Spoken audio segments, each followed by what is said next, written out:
कहा कि आप मेवात से इलेक्शन लड़ लीजिए। आज से शायद 20 साल पहले की बात है।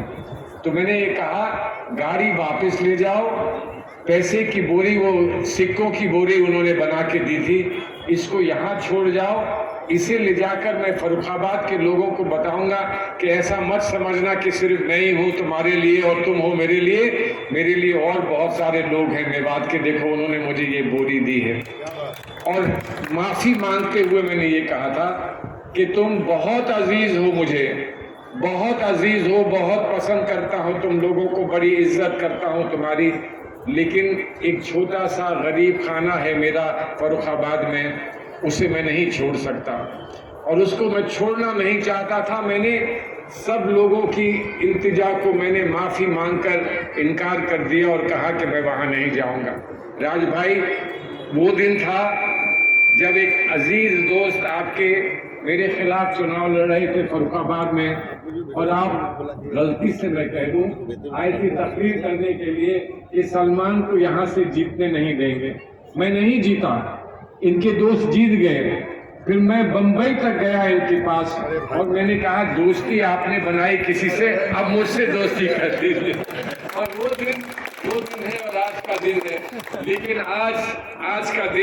आज का वो किस्सा पूरा हो गया कि आज मैं आपसे हाथ फैला कर ये कह रहा हूँ कि जिस कभी राज अकबर ने मेरे लिए वोट ना मांगा हो, उसके बाद सैकड़ों दफा मांगा है, और आज मैं पहली दफा इनके लिए वोट मांगने आया हूँ कि जब भी ये इलेक्शन लड़े मैं कहीं और रहा, जब मैं इलेक्शन लड़ा ये कहीं और रहे।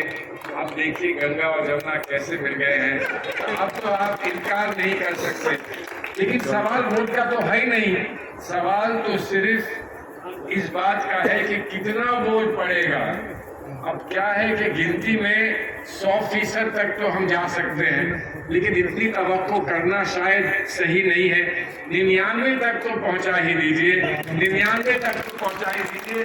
1% हम माफ कर देंगे, वो 1% गर्मी की वजह से, गर्मी के नाम से और आपकी जो अपनी जो भी मसरूफियत होती है उसके नाम से हम माफ करेंगे, लेकिन 99 से 1 कम ना हो, ये मुझे आपसे इल्तिजा करनी। रिश्ते की मैं बात कर रहा था, जब मैं डीपीएस दिल्ली पब्लिक स्कूल का अध्यक्ष बना तो सबसे पहले मैंने ये कहा मेवात चलो। और यहाँ आकर 3 स्कूल डीपीएस के बने थे मेवात में। जो पुराने स्कूल आपके चल रहे थे उन्हीं को हमने गोदी लिया और कहा कि इन बच्चों की तालीम हम यहाँ देंगे। और उसकी वजह क्या थी, मैं नौजवानी में यहाँ मेवात आया था तो आप सब ने ये कहा था कि हमारी बच्चियों की तालीम की बहुत ज़रूरत है, हमारी बच्चियों को तालीम दे दो और उसके बाद देखो कि वो पायलट, इंजीनियर, डॉक्टर सब कुछ बन सकती हैं। लेकिन आपने उनको पढ़ने का मौका नहीं दिया।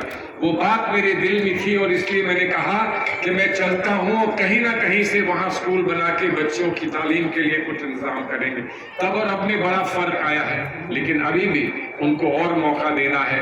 और आज उनको जो मौका देना है, जो चिराग जलाने हैं, उससे इनसे बेहतर कौन हो सकता है जो चिराग आपकी जिंदगी में, आपकी बच्चियों की जिंदगी में कोई जला दे।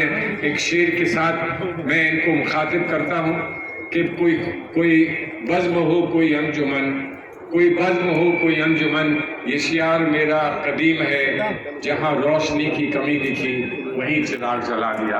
आज ये चिराग जलाने, एक मतवाला आपको चिराग जलाने आपके लिए आया है, लेकिन इसको भी कुछ बेहतर कर देते हैं।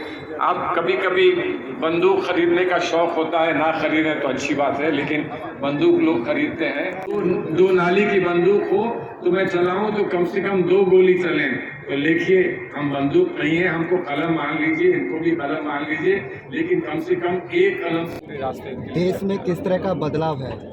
देश में बदलाव है कि जो यहाँ की खूबसूरती, हमारे देश की एकता की खूबसूरती है, उस तरफ देश खुद ब खुद चल रहा है। हम लोग अपनी मशक्क़त और मेहनत से लोगों को कितना समझा पाए मैं नहीं कह सकता हूँ, लेकिन लोग खुद समझ गए, लोगों ने खुद फैसले कर लिए और लोग हमसे आगे चल रहे हैं, हम लोगों के पीछे चल रहे हैं। आज लोग रास्ता दिखा रहे हैं। ये माहौल का बदलाव मैं नहीं समझता हूँ कि 20-25 साल में कभी ऐसा हुआ है। मेवात आप पहले आए हैं तो अब आए हैं, कितना